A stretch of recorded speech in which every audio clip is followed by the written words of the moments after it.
Hey guys, Matt here from Coffee Break Tennis, and I actually have the last beer from the press room. I hid it behind my monitor last night just so I could do this last quick sip after the men's final. So the big news is Grigor Dimitrov won. It's his first Masters 1000 title. Do I have beer on my chin? And it was awesome. You know, I've been waiting to see Grigor break through for like 5 years now. I think all of us Fed heads have been waiting because he's baby fed, and he's always going to be baby fed to us until maybe he starts becoming, you know, big boy fed, or Grigor, just simply Grigor without calling him baby fed. And you know, I watched him today and I noticed in the final he can do everything Federer can do, it seems like. Maybe he's not going to put it together all the same way, you know, he's not Roger, but he can hit the forehand and the slice and the one-handed backhand, and he did all of that stuff today. He did some stuff that you're not going to see Federer do, like the sliding defensive forehand slice, and the same side on the backhand side, he does the same thing. He also hit some serves 135 miles an hour today. You know, you don't see Roger doing a whole lot of that these days. So everything is there for Grigor to succeed, and that's why I'm asking today, is Grigor ready to break through? It's a legitimate question. Is it time? Is it Grigor's time? There is an opening right now. I don't know how healthy Roger is. I hope he's super healthy and he wins the US Open.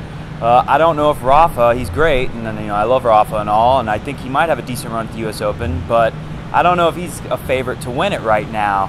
But Grigor looks really good, and Grigor talked about that in his press conference, and he seemed to play it down a bit. So let's roll the clip from the press conference. There's a lot of expectation on you earlier in your career.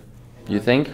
Yeah, I heard about that, and now you're doing it. I'm just wondering, do you feel like you're ready to I'm not going to even talk about that. I'm going to say whatever I want to say. I think all that is in sight for sure. But if you look around right now, there's a lot of guys that are playing same level as me, if not better.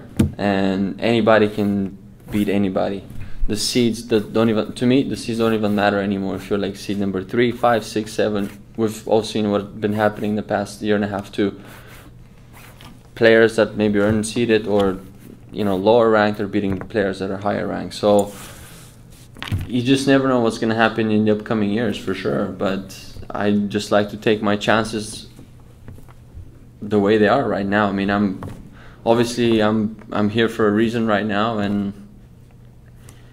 I mean, I expect more from myself every time, of course. But to speak for that dominance that early in terms of, it's just my first Masters. I mean, it's my 6, 7 title that I've won already. So we need to, I think I need to do a lot more to be able to answer that question a bit more properly. But so in the press room, Grigor thanked me for not asking any more questions about men, and I asked him what it's like to go to the US Open with that big giant trophy. There's a picture right there that I took of him with the big giant trophy. Here's his response. It was pretty funny again. Congratulations. How does it feel going to the US Open with that thing?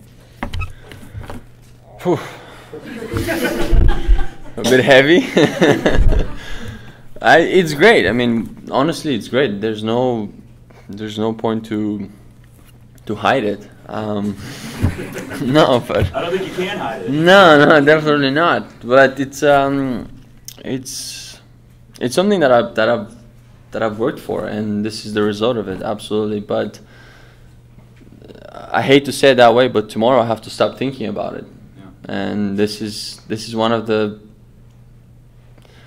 things when you play tennis is you don't get the chance to actually, you know, appreciate that the way that you're supposed to appreciate that, right? So, but I'm just happy. There's nothing else I can say, honestly. I'm just happy, and I'm humbled to have that trophy in my hands, and especially to win here, my first Masters 1000. It's just amazing. I always like this tournament. I've played it quite a few times, and always thought this can be maybe one of the first ones, and it is the first one. So I would listen to my gut feeling a bit more, and yeah, going to the Open, it's for sure a lot of positivity with it. But the most important thing now is just to stay grounded, keep on doing the same work, believe in myself, and just prepare the best way that I can for the Open. Well, you guys might have noticed that the look of today's show is a little bit different. They took the chairs away, so I'm sitting on the ground, and I made sure to get that structure over there in the shot because they're about to start burping, it's very gross. They're about to start just demolishing that thing. And next year, it's going to be totally different. So there's your last look at whatever the heck you call that. And they're going to build a nicer, fancier one with luxury suites, and it's going to not only look at center court here, it's also going to look over on the other side. You're going to be able to walk over and check out the grandstand, so that'll be really cool next year in Cincinnati. Let's talk a little bit about Nick Kyrgios. He got another one of those questions that he didn't like and kind of dismissed. I won't roll that. I think it's embarrassing for the journalist. But I asked him, Nick, are you having fun? Are you having fun? Because he hates these questions where he has to take himself too serious. And he hates questions about the future. It was really funny. Somebody asked him, is this going to be a launch pad for you, Nick? And he said, you know what, every time I win a tournament, or do well, because he didn't win today, obviously, but still it's a big result to be in the finals of a Master 1000. He said, every time I get that same freaking question, is this the launch pad for your future success? And he said, basically, I don't even want to think about that. And one time I answered the journalist's question when they asked about a launch pad last time he won a tournament. And I said, yeah, this is a big launch pad. And then the very next tournament was an absolute nightmare, and it sucked. So that was pretty funny from Nick. Anyways, roll the clip where I ask him, but hey, Nick, are you having fun? Because I thought that was pretty interesting. You having fun out there, though? Yeah, I had some fun this week. First round was a bit of a struggle, and then obviously got through a tough one against Dolgopolov. And yeah, I mean, I just feel back to where I should kind of be on the tennis court. I wasn't enjoying it at all. I didn't want to be out there. External things were affecting, how I was feeling, and it just didn't make sense. It really didn't make sense. And I mean, right now, I lost today, but I feel great. I feel great where I'm at right now. So I want to put it out there, guys, that Nick's not a bad guy. I know he gets a bad rap out there, and I actually didn't really like him at first for some of the same reasons. Sorry, I'm trying to find my grab-on spot.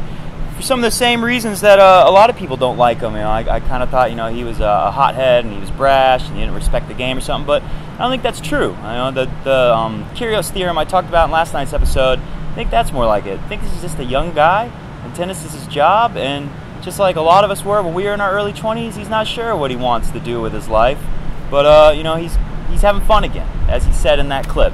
He's enjoying it again, and he said there were times where he was miserable out there, but he's having fun, and that's good news. That's good news for tennis. That's good news for tennis fans, because we need guys like Kyrgios and Dimitrov to be out there and doing great. Dominic Thiem and Alexander Zverev.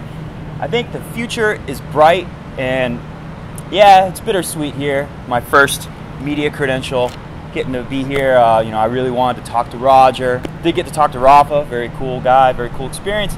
But my takeaway from the tournament for you guys out there, Fed heads, even though I didn't get to see Fed, and I think I will, I don't think he's going to retire anytime soon. I think I'll get another one of these somewhere.